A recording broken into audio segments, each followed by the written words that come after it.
আসসালামু আলাইকুম, welcome back to my channel. আমি ফারহানা ইয়াসমিন রুমে স্বাগত জানাচ্ছি আমার চ্যানেল রুমিস ফ্যাশনেবল হাউজে। আমার চ্যানেলটিকে যারা একটু পছন্দ করছেন বা আমার চ্যানেলটিকে আপনাদের ভালো লাগছে, তাহলে অবশ্যই আমার চ্যানেলটি সাবস্ক্রাইব করবেন এবং আমার পাশেই থাকবেন বেল আইকন চাপ দিয়ে, কারণ আমার পরবর্তী ভিডিও আপলোড হলেই আপনার কাছে চলে যাবে এই বেল বাটনের মাধ্যমে। তো আমি আজকে দেখাচ্ছি খিচুড়ি কিভাবে রাইস কুকারে রান্না করি সহজ পদ্ধতিতে, সেটাই। তো আমি মুগ ডাল, মসুরের ডাল আর 1.5 পট চাউল নিয়েছি।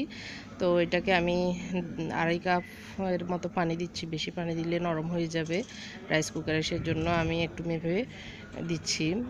তো আসলে সহজ মানে এই রাইস কুকারে রান্না করলে সময় অনেক বেঁচে যায় আর সহজ একদম। যারা আমরা ছোট বাচ্চা থাকে মায়েরা, তাদের জন্য সহজ। যারা মানে বিজনেস অথবা চাকরি করেন, তাদের জন্য অনেক সহজ এই খিচুড়ি রান্নাটা। তো আমি আদাটা একটু কম দিয়েছি আর রসুনটা একটু বেশি দিয়েছি, 1 টেবিল চামচের মতো। আর পেঁয়াজ দিয়েছি একটা বড় পেঁয়াজের অর্ধেক। তো আমি আর 1.5 চামচ লবণ দিয়ে দিয়েছি। এখন দিয়ে দিচ্ছি একটু তেল। এগুলো আসলে পরিমাণ মতো আপনি কতটুকু চাউল দিচ্ছেন বা ডাল দিচ্ছেন সেটার উপরে নির্ভর করেই আমাদেরকে একটু দিতে হবে। তো এটা একটা মিক্স মশলা, সেটা আমি দিচ্ছি। এটা না থাকলে কোনো সমস্যা নেই, আমাদের কাছে যে হলুদ মরিচ, জিরা, ধনিয়ার গুঁড়া থাকে সেগুলো একটু একটু দিলেই হয়ে যাবে। ব্যাস হয়ে গেলো আমার চড়ানো। আমি এগুলোকে একটু মিশিয়ে বসিয়ে দিব রাইস কুকারে।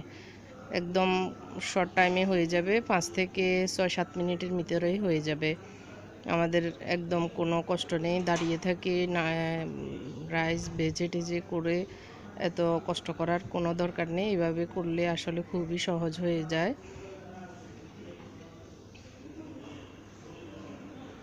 এই যে আমার রান্না হয়ে গেছে, আমি রান্না মানে অল্প সময়ে হয়ে গেছে। আমরা খিচুড়ি আর আজকে এই যে ঝরঝরা খুবই সুন্দর, কোনো ইয়ে হয় না। আমি রাইস কুকার থেকে নামিয়ে রাখি হওয়ার সাথে সাথেই, কারণ না হয় নিচে একটু লালচে হয়ে যায় বাফে।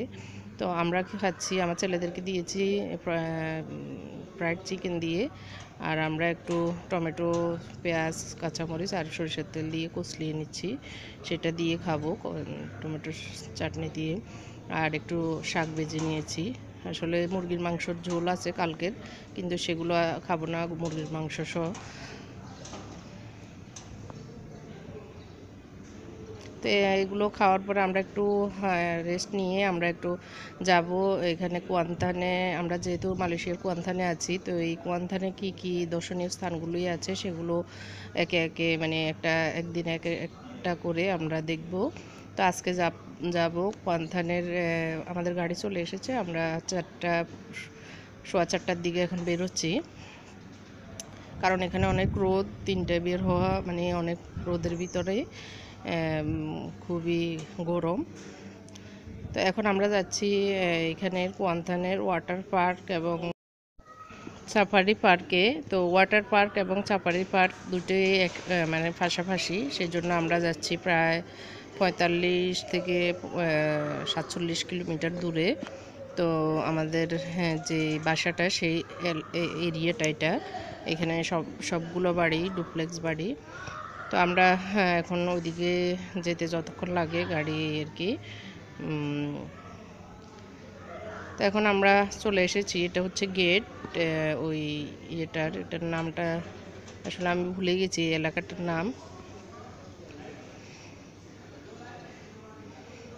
তো এখানে কিন্তু সবগুলো এরকম অ্যাপার্টমেন্ট ভিতরে, মানে এই গেটের ভিতরে অনেকগুলো অ্যাপার্টমেন্ট, খুব সুন্দর করা।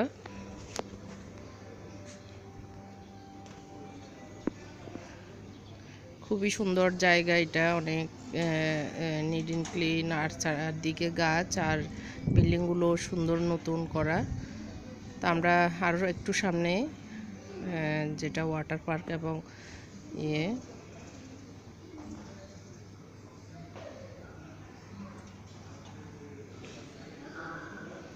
খুবই দেখতে ভালো লেগেছে আসলে।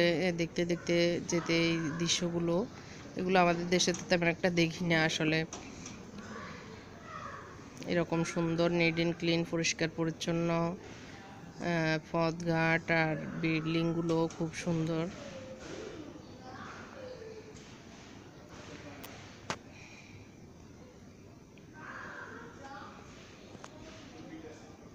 এটা হচ্ছে কোয়ান্থান থেকে কেএলএ যাওয়ার মানে কুয়ালালামপুর যাওয়ার পথে পড়ে, মানে ওইদিকে ওই পথটাতেই।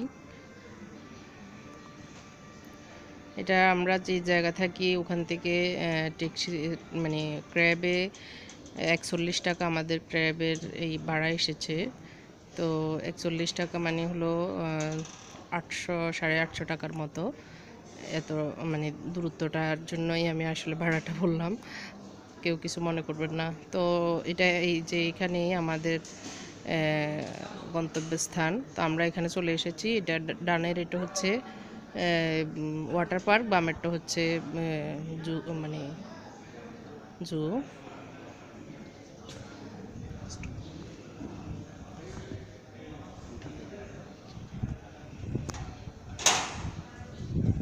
তো এখন এসে দেখতেছি যে আসলে 5টা মানে সোয়া 5:30 পর্যন্ত এখানে খোলার টাইম, 9টা থেকে 5:30 পর্যন্ত, কিন্তু আমরা আসতে আসতেই 5টা বেজে গেছে। তো যার কারণে আসলে আমাদের ফিরতে হবে। এই জন্য সবাই চিন্তা করতেছে, নেমে ওই যে পুলিশের সাথে কথা বলছে আমার হাজব্যান্ড, মানে এখানে যে সিকিউরিটি গার্ড। তো দেখি এবারে যদি হয় থামবে, না হয় তো আমরা চলে যাব ইনশাল্লাহ।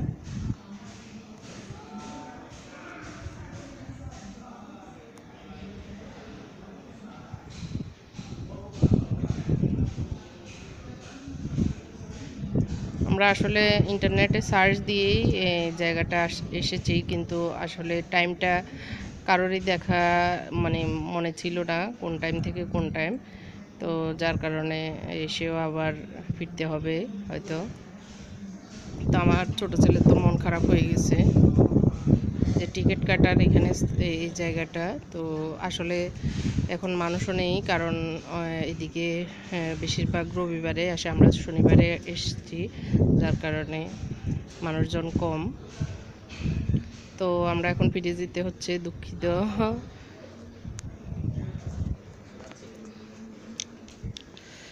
আমার ছোটো ছেলের খুব মন খারাপ হয়ে গেছে, যার কারণে ওরা বউকে বুঝাই দিচ্ছে আমরা আরেক জায়গায় যাব বা আরেকদিন আসবো এরকম বলে।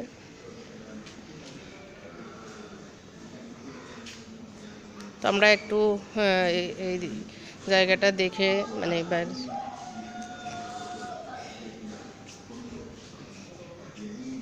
তারপর সিদ্ধান্ত নিয়েছি বাসে যাব। বাসে আসলে দেখতে খুবই ভালো লাগে, ছোট গাড়ির চেয়ে বাসে উঁচা থাকে। তো এখানে সিটি গাড়ি বাস যেগুলো সেগুলোতে চড়তে কেমন সেটা দেখব।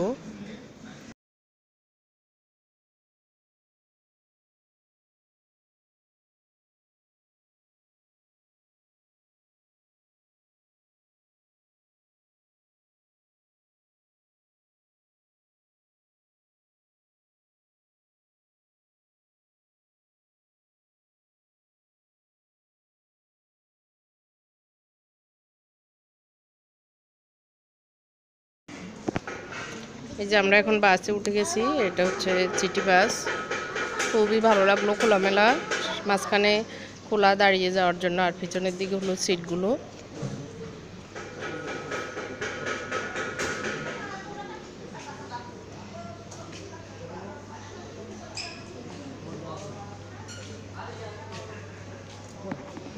আমার ছেলেরা খুবই মজা পাচ্ছে, ওরা দেখছে সিটগুলো ধরে ধরে, মানে এগুলো বেল্টগুলো। ওরা তো আর বাসে কখনো তেমন একটা উঠেনি, মানে এই সিটি বাসগুলো যেরকম খোলা এগুলোতে।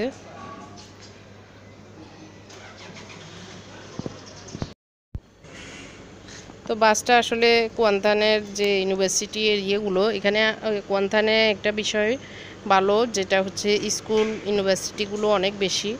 তো বাসগুলো স্কুল ইউনিভার্সিটিগুলো ঘুরে ঘুরে মানে স্টুডেন্টদেরকে উঠাচ্ছে, বা যারা দাঁড়িয়ে আছে স্টপে স্টপে সেগুলোকে উঠাচ্ছে। তো আমাদের কাছে মজাই লাগছে এই আর কি। তো আমরা দেখতে দেখতে যাচ্ছি।